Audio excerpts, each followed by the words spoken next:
Hi guys, তোমরা সবাই কেমন আছো?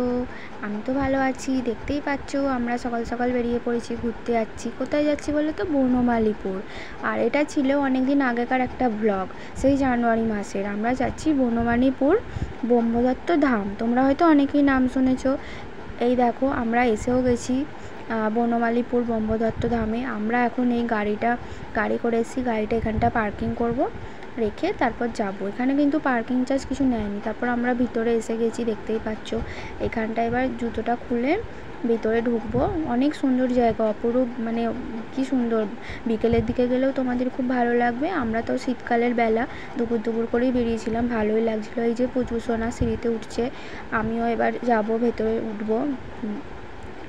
তোমাদের গিয়ে খুবই ভালো লাগবে। চারিদিকটা খুব সুন্দর, দেখতে পাচ্ছ। এটা ভেতরটা, মন্দিরের ভিতরটা। ঠাকুরটাও খুব সুন্দর, আর জায়গাটা খুবই সুন্দর। মানে আমাদের তো খুবই ভালো লেগেছে। তোমরাও যাও, আশা করি তোমাদেরও খুব ভালো লাগবে। দেখতেই পাচ্ছ বন্ধুরা তোমরা। আর এখানটা তোমাদের মানে এটা হচ্ছে বাইরেটাও মানে খুব সুন্দর। এখানটা অনেকেই সবাই ফটো টটো তুলছে, অনেকেই এখানে থাকে। আবার ওখানে মনীষীরা, খুব বড় জায়গা নিয়ে এটা মানে হয়েছে। এখানটা দেখতেই পাচ্ছ, অনেক বড় জায়গা নিয়ে এটা তৈরি করা হয়েছে, খুব সুন্দর। এটা হচ্ছে ঠাকুর এখানকার। তারপর আমরা আর এই যে দেখো, আমাদের ঘোরা হয়ে গেছে, আমরা এবার বাড়ি চলে যাব।